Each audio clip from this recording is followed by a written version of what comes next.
How's it going, everyone? I thought I'd make a video just kind of showcasing some of my favorite Switch games I've played over the years. The Switch is at the end of its life cycle, and there's been plenty of great games for the system, and there's still plenty of games that I haven't yet to play yet. So there's still definitely a lot of life left in the system, at least for me. So I did kind of want to go through here and just talk about some of my favorite Switch games. There's no particular reason why I wanted to make this video. I just felt like talking, just about the Switch and its games because it's really a system that I've put a lot of hours into and a lot of games that I've beaten and really enjoyed.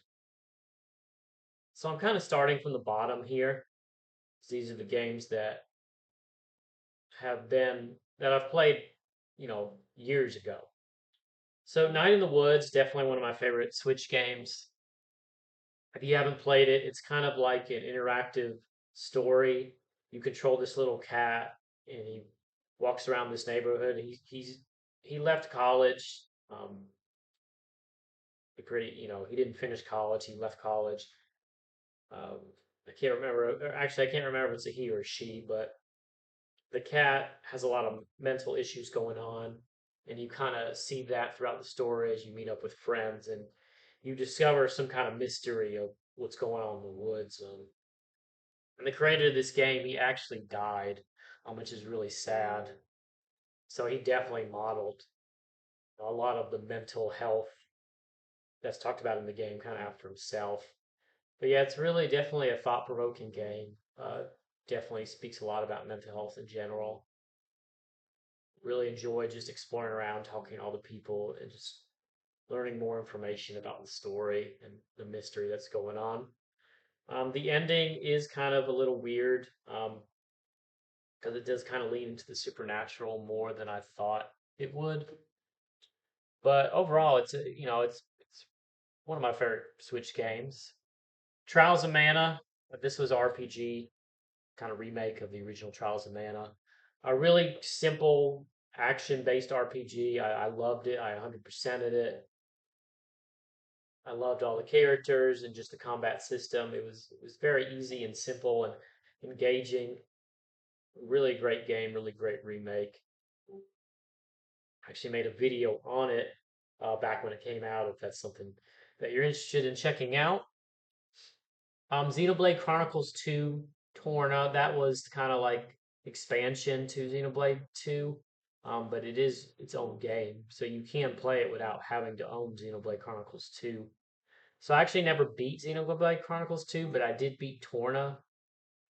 Now with Torna, they took Xenoblade's combat system, Xenoblade 2's combat system, and really refined it. So this is the preferred version, at least for me, as far as the combat system goes. It's a lot more streamlined and easy to understand. This is about maybe like a 30-hour game. I did all the side quests. Was really engaged in the story. Loved the characters. Yeah, this is just a pretty solid RPG game. I wish that this combat system had been in Xenoblade Chronicles 2 the whole time because it would have made the combat a lot easier to understand and digest. Then we have Starlink. Now, Starlink was one of those like Toys to Life games that kind of failed because the Toys to Life genre, was going out. No one was really buying Skylanders anymore. No one was, getting the Guitar Hero accessories. And so, but the thing is, with this game, you can actually play it without having to own any of the Starlink toys.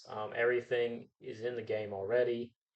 I do own a few of the Starlink accessories and ships, and it was cool to just kind of change it, with the toy. But it was also just more easier and streamlined to just do it in the game as well. But yeah, it's pretty much like a Star Fox game without Star Fox in it. It's got your exploring planets and taking out bases. It is a Ubisoft game, so there is a lot of repetition, kind of like Assassin's Creed. With Assassin's Creed with its towers, there's a lot of repetition in the game. Yeah, I really enjoyed the game and the ship parts and customization. Just a really underrated game, in my opinion. Super Mario Odyssey, of course, really, really great Mario game. Now, I haven't replayed it. I do feel like the magic is kind of lost after you've played it already. Like, part of the greatness of this game was the sense of exploration and discovery, what you could throw your hat onto.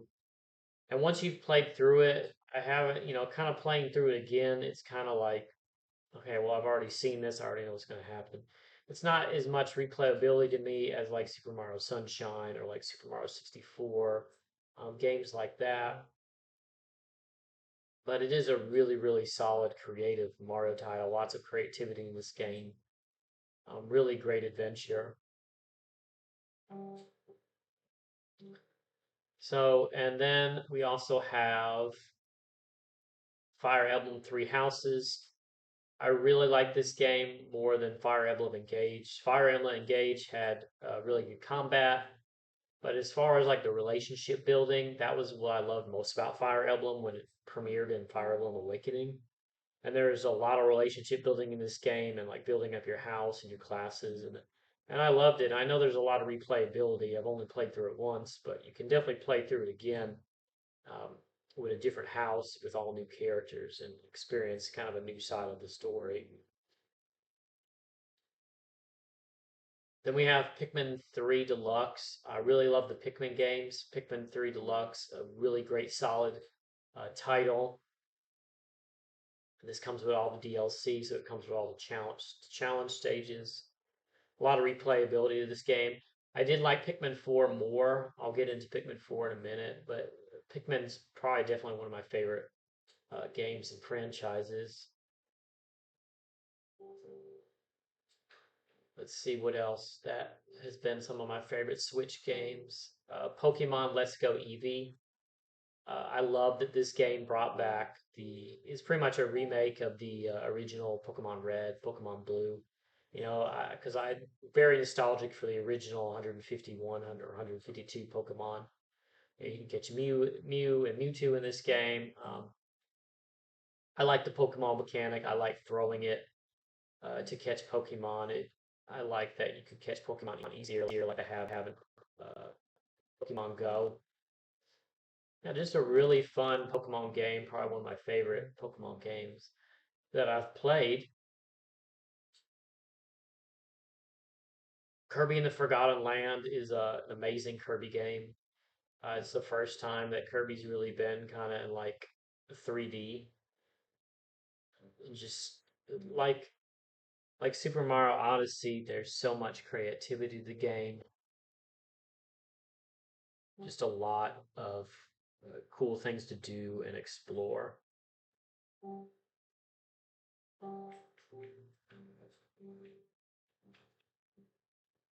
Then there is Cult of the Lamb. Cult of the Lamb, really fun roguelike game and resource kind of sim. I don't usually like roguelikes, but I really liked forming your cult and taking care of your cult members, and there was a lot of humor in this game.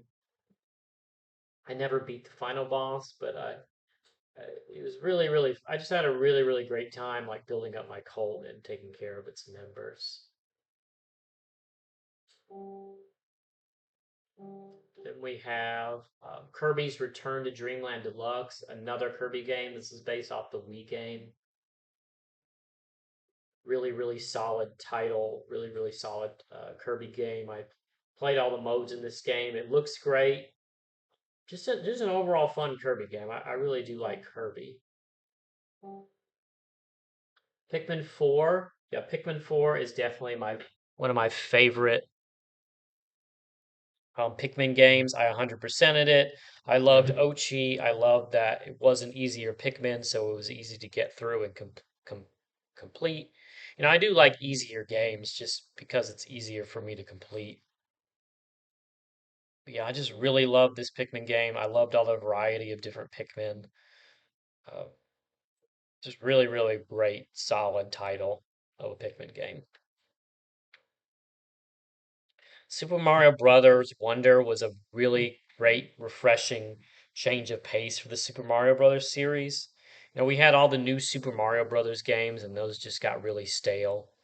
Super Mario Brothers Wonder, like Odyssey, is just full of discovery and just magic. Um, it was so fun to see what the Wonder Flower could do. There's just so much creativity to this game, and yeah, I really loved it. It was such a nice, refreshing change of pace from the new Super Mario Brothers game. Tony Hawk's Pro Skater 1 and 2, I love this game. I had it on Xbox, but then I switched to an Xbox all digital, so I can't use the disc anymore. But I got it on Switch. I love Tony Hawk 2 and the original Tony Hawk game for the N64. I love this remake. It's got, all the tracks in it, all the music tracks. Just it's just so much fun to just pick up and replay the levels over and over again. Um, Smash Brothers Ultimate, really great game. So many different characters. I love the single player mode in this game. Collecting all the stickers or whatever they're called, spirits. That's what they are. I put so much content into it. I'm not so much of an online multiplayer guy with Super Smash Brothers Ultimate, but just the single player alone and all the stages and characters and so much content, and all the hype over the years of the characters was just a lot of fun to get into. Then we have let's see, Dragon Ball Z Kakarot. I didn't think I'd love this game as much as I do, but just the fact that you can explore all the different areas that you don't really get to see much in the TV show. That's what I loved is just, it's not the best RPG, but it is just if you're a Dragon Ball fan, it's just so much fun to explore all the different areas and talk to all the characters from Dragon Ball that aren't nearly as represented in Dragon Ball Z. Sonic Frontiers, I love the atmosphere in this game. I loved how it was like a darker Sonic and everything felt empty and you're just exploring these lands. The story was great. Just a really, really cool change of atmosphere and space. The boss battles, the anime style boss battles with that hardcore music was amazing. Yeah, I really love this Sonic game. And then we have Paper Mario Thousand Year Door, which I've been playing. I never beat the GameCube one. I love this game. Just a really, really one of the best RPGs, probably. Best Paper Mario RPG. One of the best RPGs of all time, really. Yeah, really, really great game. Couldn't recommend it enough. And I'm sure there's a lot of other Switch games that I've played up here that I've really enjoyed, but those are just some of my favorites. I don't know if I saw Breath of the Wild up here. I probably glanced over it, but yeah, Breath of the Wild was definitely. Oh, there it is. Yeah, that's definitely one of my favorite Zelda games. I didn't like Tears of the Kingdom as much because I felt like it was more like Breath of the Wild Part 2, which is like a dark underground area and like just a few islands in the sky. Yeah, I loved Breath of the Wild, exploring everything and just yeah, there's so much I could say about this game. Bowser's Fury 2, I love this with Super Mario 3D World. I love both games. Bowser's Fury, having an open world Mario was really cool. Yeah, I mean, there's just so many great Switch titles, and I've enjoyed this system so much, and I've enjoyed it with my family, and can't wait to try out all the other new games.